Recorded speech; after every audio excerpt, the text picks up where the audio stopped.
અમરેલી જિલ્લાના ખાંભા તુલસીશ્યામ રેન્જ વિસ્તારમાં ઇન્સ્ટાગ્રામ પર સસ્તી પ્રસિદ્ધિ અને લાઇક્સ મેળવવા માટે સિંહ પાછળ બાઇક દોડાવી પજવણી કરનાર 2 શખ્સોને વન વિભાગે દબોચી લીધા છે. વાયરલ વિડીયોના આધારે ટેકનિકલ સર્વેલન્સની મદદથી ગણતરીના કલાકોમાં શિવરાજભાઈ માંજરિયા અને રણજીતભાઈ વાળાની ધરપકડ કરવામાં આવી છે. તપાસ દરમિયાન વન વિભાગે ગુનામાં વપરાયેલ આઈફોન 17 પ્રો મેક્સ અને હીરો સ્પ્લેન્ડર બાઇક જપ્ત કરી છે. વન્ય પ્રાણી સંરક્ષણ અધિનિયમની કડક કલમો હેઠળ બંને આરોપીઓ વિરુદ્ધ ગુનો નોંધી કોર્ટમાં રજૂ કરતા નામદાર કોર્ટે 2 દિવસના રિમાન્ડ મંજૂર કર્યા છે. વન વિભાગે કડક ચેતવણી આપી છે કે સોશિયલ મીડિયામાં પ્રસિદ્ધિ માટે સિંહ કે અન્ય વન્યજીવોને ભયભીત કરનારા તત્વો સામે કડક કાયદાકીય પગલાં લેવામાં આવશે.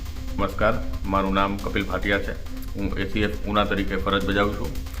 ગત તારીખ 7 મેના રોજ સોશિયલ મીડિયા પર એક વિડીયો વાયરલ થયેલ હતો, જેમાં કોઈ એક વાહન સિંહ પાછળ પૂરપાટ ઝડપે દોડતું નજરે આવતું હતું. આ બનાવની ગંભીરતાને ધ્યાને લઈ ગીર પૂર્વ વન વિભાગ ધારીના ડીસીએફ શ્રી વિકાસ યાદવ સાહેબ દ્વારા આ ઘટનાની ગંભીરતાને અનુલક્ષીને એક તપાસ સમિતિની રચના કરવામાં આવેલ હતી.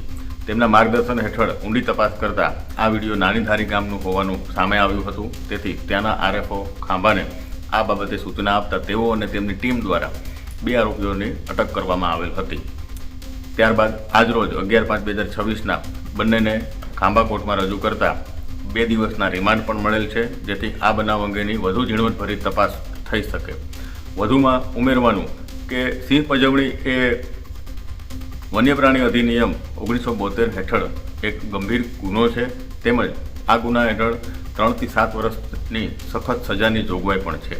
તો લોકોને નમ્ર અપીલ છે કે આવા પ્રકારના બનતા બનાવો જો આપના ધ્યાને આવે તો તુરંત વન વિભાગને અથવા તો લાગુ સ્ટાફને, સ્થાનિક સ્ટાફને તુરંત જાણ કરવી, જેથી આવા પ્રકારના બનાવો બનતા અટકાવી શકાય અને સિંહ જે આપણા ગુજરાત રાજ્યની શાન છે, આપણા દેશની શાન છે, તેની ગરિમા આપણે જાળવી શકીએ, તેનું આપણે સંરક્ષણ સંવર્ધન કરી શકીએ.